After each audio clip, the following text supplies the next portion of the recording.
Buenas tardes, mi nombre es Edwin Jair Peña Soto. Soy del grupo cuarto B en técnico agropecuario del CEBETA número 217.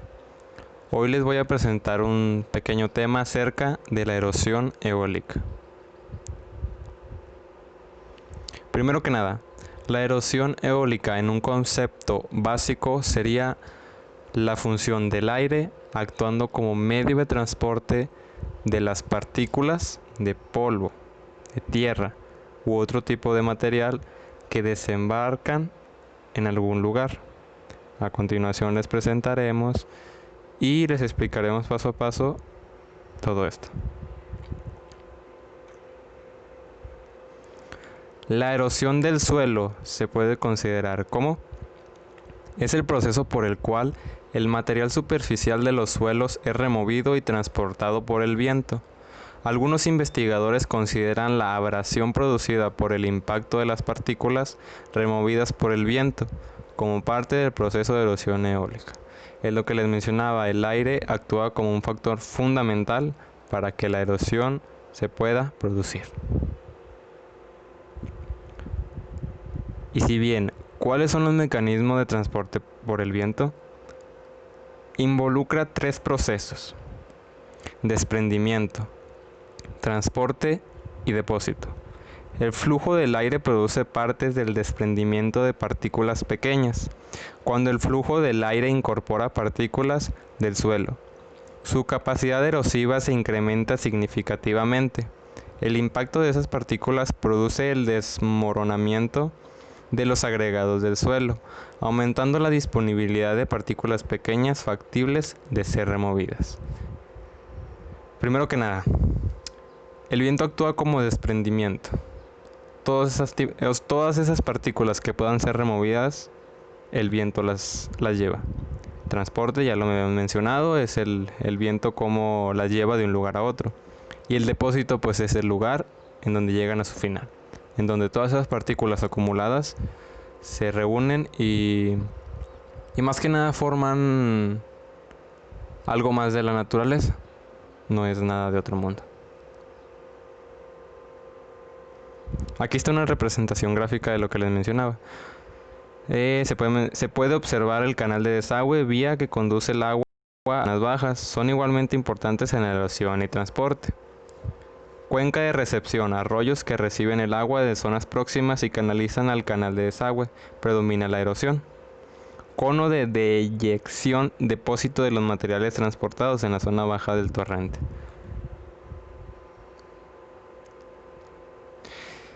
Y si bien esto tendrá algunos efectos negativos, los tendrá. La erosión del suelo en algunas partes del planeta se puede considerar como un tipo mini desastre. Pero en algunos otros lados esto solo se considera una simple cosa de la naturaleza. Lo más importante es, y de los efectos más negativos, es la desertificación. Por desertificación, arabización o desertización se entiende es el proceso por un territorio que no posee las condiciones climáticas de los desiertos, principalmente una zona árida, semiárida y subhúmeda seca. Termina adquiriendo las características de estos. Esto sucede como resultado de la destrucción de su cubierta vegetal, de la erosión del suelo y de la falta de agua. Esto se produce muy a menudo aquí en la comarca lagunera, la desertificación. Si bien tenemos un clima no constante, en las temporadas en las que debería de llover mucho, no llueve; cuando debería no hacer tanta calor, hace mucha calor. Las llamadas lluvias laguneras es un claro ejemplo de la erosión eólica. Se puede observar cómo el aire arrastra todo ese tipo de partículas, las deposita en todos lugares, casas, incluso en cosechas como de esos grandes productores de melón, sandía, etcétera. De esto también vamos a hablar a continuación, de algunos efectos negativos que puede llevar Esto en la producción de algún tipo de alimento.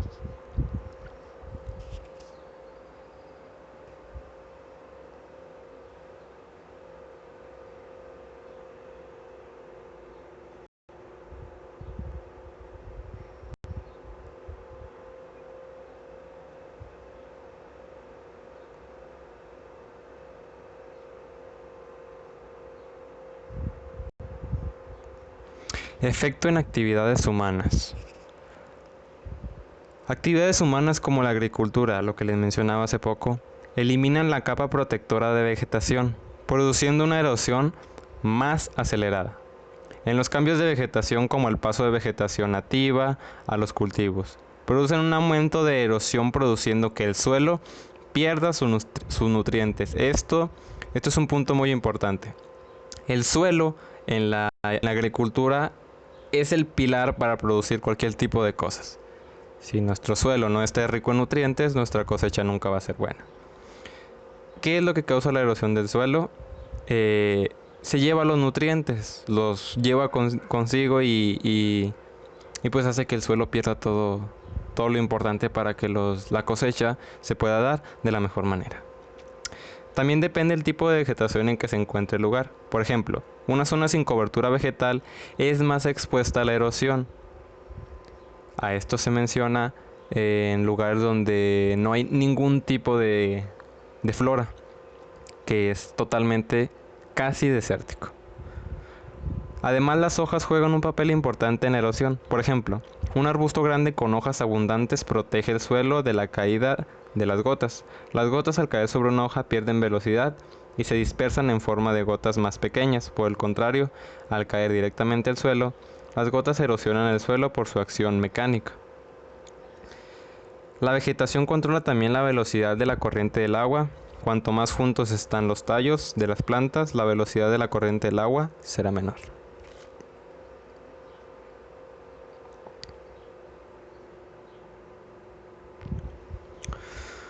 Dentro de la acción erosiva se manifiestan dos procesos o dos tipos de erosión eólica. Erosión eólica por abrasión, es la que les mencionaba al inicio del video. El viento transporta elementos como la arena que corta y pule la superficie rocosa que se encuentra expuesta, generándose modelos eólicos en la superficie. Este proceso puede generar algunas formas características en las rocas, las cuales se conocen como benitifactos, yargrants, tafonis y rocas fungiformes. Hay otra que es la erosión eólica por deflación. El aire sopla y barre, arrastra o levanta las partículas que se encuentran en el suelo. Así hay tres tipos de deflación o transporte que explicamos abajo: saltación, suspensión y rodamiento o arrastre. Con ese tipo de erosión eólica al final se da el pavimento desértico. Se puede transformar de tres tipos de desierto: rec o pedregoso, erg o arenoso y por último rocoso o montañoso. Esto último se puede confundir un poco con la erosión eólica por abrasión, pero si bien es un concepto un tanto diferente. La deflación es un poco más partículas un poco más grandes que se encuentran en el suelo, que son simplemente arrastradas.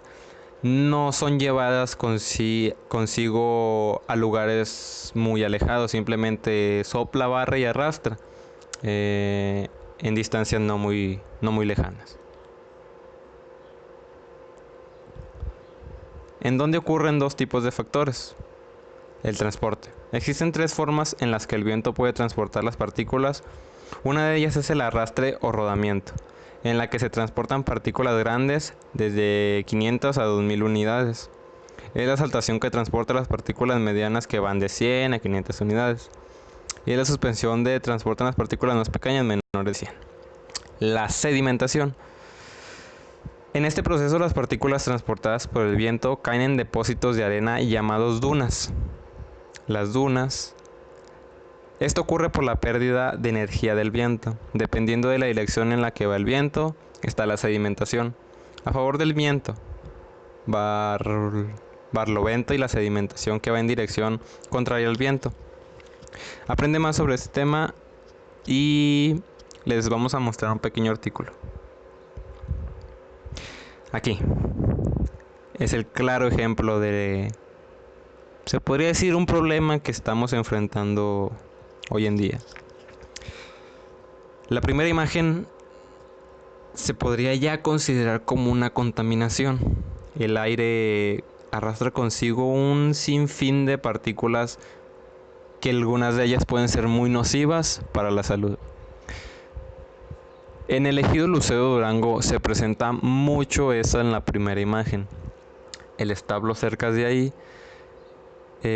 pues todo el polvillo que se genera es arrastrado consigo a las casas. Y esto que conlleva una constante y determinante, ¿cómo se le podríamos decir? Enfermedad de algunos de los habitantes que están ahí. Y ese es un problema que no se puede controlar, simplemente está ahí. Se están generando medidas para que todo esto acabe, pero es un problema muy difícil de erradicar. Y ahí, por último, en las últimas dos se puede ver cómo es en la agricultura este tipo de erosiones. Es lo que les mencionaba hace poco.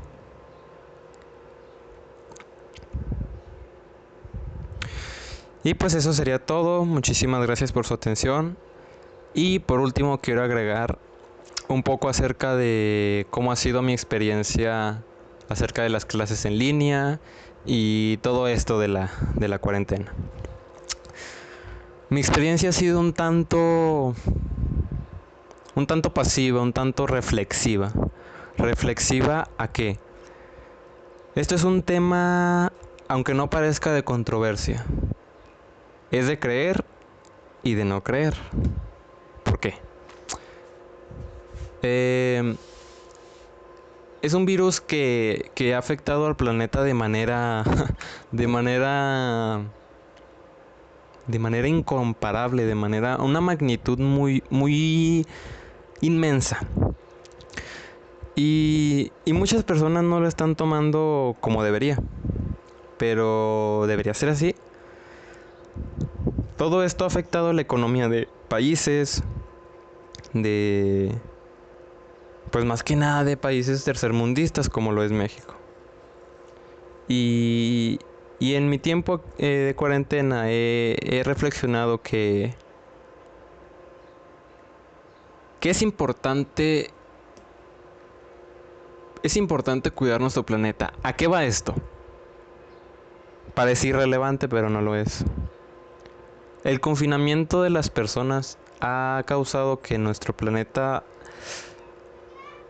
puede sonar irónico, pero haya mejorado significativamente en cuanto a ecología, fauna y todo ese tipo de cosas. Pues más que nada, los habitantes del planeta Tierra no tenemos el concepto básico de lo que es cuidar.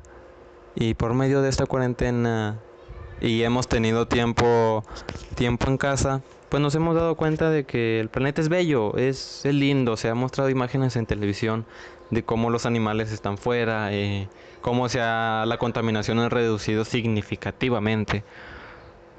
Pero yo pienso que no tiene que ser por medio de virus, de pandemias, de todo ese tipo de cosas, para que nosotros nos demos cuenta de lo importante que es el planeta. No necesitamos de alguna medida extremadamente furtiva y la muerte de cientos de miles de personas para darnos cuenta de que debemos de tomar conciencia, no a la mala, a la buena, de la manera más sencilla. Desde primaria nos inculcan lo que es cuidar el planeta, la ecología, todos factores que ayudan al planeta, pero no lo hacemos por comodidad. Somos muy conformistas. Tenemos mucho en la cabeza el qué dirán, el si no lo hace él, no lo hago yo, el por qué lo tengo que hacer. Caemos en esa comodidad y es una cadena tan sencilla pero tan enorme. ¿Por qué? Porque somos seres humanos, sí. Y nunca terminaremos por entender el daño que causamos los unos a los otros y al planeta.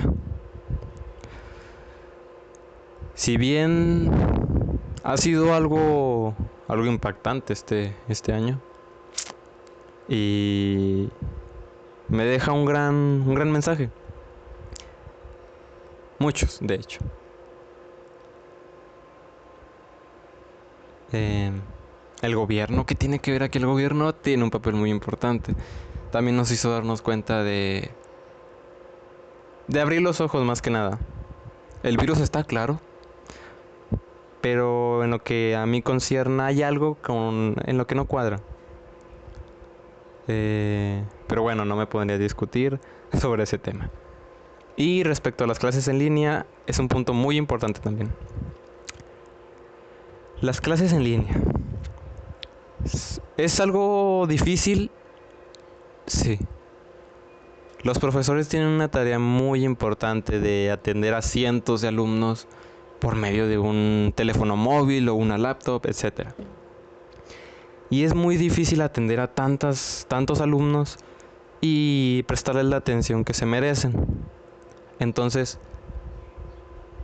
ahora bien, algunos alumnos no cuentan con el servicio de internet, no cuentan con servicios de datos móviles, no cuentan con muchas cosas que los aleja de las clases en línea. Pero eso es un punto en lo que los profesores deben tener muy en claro, que tanto como ellos como nosotros no tenemos la culpa de lo que está pasando. Así que en lo personal me gustaría que muchos profesores entendieran y se pusieran en nuestro lugar. ¿Qué harían ellos si ellos fueran nosotros, si ellos fueran los estudiantes? Que estuvieran con una tarea, que a lo mejor no entendiste un tema, le mandas un mensaje al profesor, te contesta después de un rato. Pero ¿qué estás aprendiendo? ¿Qué estás aprendiendo? No es lo mismo, jamás será lo mismo. Algunos pueden decir, el que quiera aprender donde sea. No es lo mismo. No es lo mismo estar en clases presenciales, explicando un tema, repasándolo y entendiéndolo ese tema todos juntos. Porque en esta cuarentena, clases en línea, también nos hicimos darnos cuenta de que cada quien va a aprender diferente que el otro. Unos van a aprender más y otros van a aprender menos. ¿Por qué? Porque no hay un maestro que esté allí presente explicándote un tema. Sí. Y claro, es en internet, estás en tu casa, estás cómodo, pero no es lo mismo. Lo importante es el aprendizaje, no es la comodidad, es lo que mencionaba hace poco. Y pues es algo que los profesores no terminarán por entender. Y nosotros no terminaremos por explicarlo. Así que es un tema de controversia en el que puede no llegar a un final. Pero yo les pediría a todo aquel profesor que esté viendo este video que entre un poco en conciencia acerca de lo que nosotros los estudiantes sentimos e incluso pensamos acerca de las clases en línea. Es difícil, sí es difícil. Aprendemos, algunos aprenden. Necesitan buscar algún método, no sé, algo para que a los estudiantes que se les dificulte el aprendizaje, pues no queden en eso. Porque va a ser muy difícil, regresando primeramente Dios a clases presenciales, recuperar todo lo perdido. Y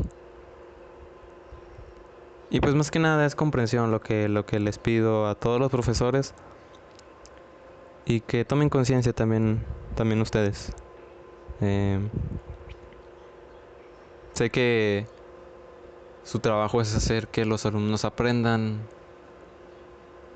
y hay una nueva manera. A lo largo de todo de este tiempo me voy a ir a histórico. La sociedad se ha aferrado a que el sistema educativo es antiguo. O sea, cambian las instalaciones, cambian los profesores, cambia libros, cambia, no sé, etcétera, tipo de materiales didácticos, no sé. La forma de educar es la misma. Es aprender algo y es un tema que eso jamás ha cambiado en lo largo de la historia. Y no debería ser así. Es aprender algo nuevo, algo diferente, algo que no sea igual, algo que nos pueda hacer cambiar un poco a nuestras generaciones pasadas.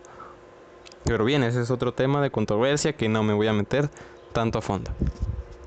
Sin más que decir, esa ha sido mi experiencia, es lo que he pensado, lo que he reflexionado y pues nada, les deseo que tengan un excelente fin de semana, se la pasen de lo mejor. Y pues nada, fue todo en mi presentación. Muchas gracias por su atención.